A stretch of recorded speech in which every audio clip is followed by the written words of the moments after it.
বাংলাদেশের ভাষা সংগ্রামের ইতিহাসে যে কজন নিভৃতচারী বীর প্রচারের আড়ালে থেকে মাতৃভাষার মর্যাদা রক্ষায় কাজ করে গেছেন, মোহাম্মদ তকিউল্লাহ তাঁদের মধ্যে অন্যতম। তিনি কেবল একজন ভাষা সংগ্রামীই ছিলেন না, ছিলেন একাধারে দক্ষ সংগঠক, প্রগতিশীল বামপন্থী রাজনীতিক এবং ভাষা আন্দোলনের দুর্লভ মুহূর্তের কারিগর, একজন আলোকচিত্রী। ভাষা আন্দোলনের বীর সেনানী আবুল জামাল মোহাম্মদ তকিউল্লাহ 1926 সালের 4 নভেম্বর দক্ষিণ এশিয়ার বিখ্যাত বহুভাষাবিদ ডক্টর মোহাম্মদ শহীদুল্লাহর চতুর্থ পুত্র হিসেবে জন্মগ্রহণ করেন। পিতার আদর্শ ও দেশপ্রেম তিনি রক্তে ধারণ করেছিলেন শৈশব থেকেই। 1947 সালের দেশভাগের আগেই যখন উর্দুকে রাষ্ট্রভাষা করার ষড়যন্ত্র শুরু হয়, তখন ডক্টর শহীদুল্লাহ তার তীব্র প্রতিবাদ জানান। পিতার সেই আপোষহীন চেতনায় উদ্বুদ্ধ হয়ে তকিউল্লাহ রাজপথে নেমে আসেন।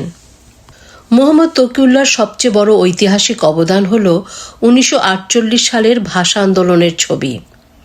11 মার্চ রাষ্ট্রভাষা বাংলার দাবিতে হওয়া প্রথম পর্যায়ের মিছিল এবং পুলিশের ব্যারিকেডের যে 4টি দুর্লভ আলোকচিত্র আজ ইতিহাসের সাক্ষী, তার সবকটিই ছিল তকিউল্লাহর বক্স ক্যামেরায় তোলা। নিজের জীবন ও ক্যামেরা ঝুঁকির মুখে ফেলে তিনি এই ইতিহাস ধরে রেখেছিলেন। সেদিন তিনি গ্রেফতারও হন, যা ছিল তাঁর দীর্ঘ রাজনৈতিক কারাজীবনের শুরু। তকিউল্লাহর দেশপ্রেমের এক অনন্য নজির পাওয়া যায় তাঁর পেশাগত সিদ্ধান্তে। 1948 সালে তিনি পাকিস্তান সেনাবাহিনীর অফিসার পদে নির্বাচিত হওয়া প্রথম বাঙালি ছিলেন।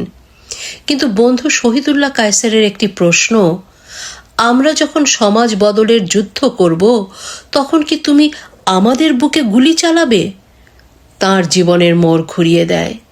তকিউল্লাহ নিশ্চিত ভবিষ্যতের হাতছানি উপেক্ষা করে সেনাবাহিনী ত্যাগ করেন এবং মাতৃভাষার লড়াইয়ে নিজেকে সঁপে দেন। তিনি ছিলেন কমিউনিস্ট পার্টির ঢাকা জেলা কমিটির সাধারণ সম্পাদক। ফজলুল হক হলকে কেন্দ্র করে পোস্টার লেখা ও ছাত্রদের সংগঠিত করতে তিনি দিন রাত কাজ করেছেন। 1951 থেকে 1955 সাল পর্যন্ত তিনি রাজবন্দী হিসেবে কারাগারে ছিলেন। জেলের ভেতরেও তিনি থেমে থাকেননি। মুনির চৌধুরীর বিখ্যাত নাটক কবর যখন প্রথম জেলে মঞ্চস্থ হয়, তিনি তাতে অভিনয় করেছিলেন।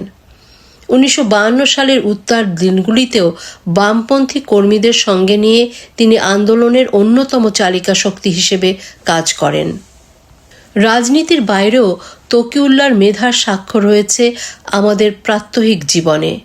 বর্তমানে বাংলাদেশে প্রচলিত আধুনিক বাংলা বর্ষপঞ্জি বা ক্যালেন্ডার সংস্কারে তার ভূমিকা অনবদ্য।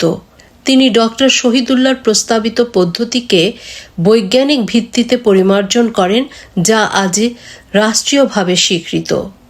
2017 সালের 16 নভেম্বর তিনি শেষ নিঃশ্বাস ত্যাগ করেন। জীবিত অবস্থায় নয়, নিভৃতচারী মোহাম্মদ তকিউল্লাহর মৃত্যুর পর 2018 সালে তাঁকে 21 পদকে ভূষিত করা হয়। তকিউল্লাহ তাঁর তোলা আলোকচিত্র এবং আদর্শের মধ্য দিয়ে চিরকাল বেঁচে থাকবেন বাঙালির হৃদয়ে।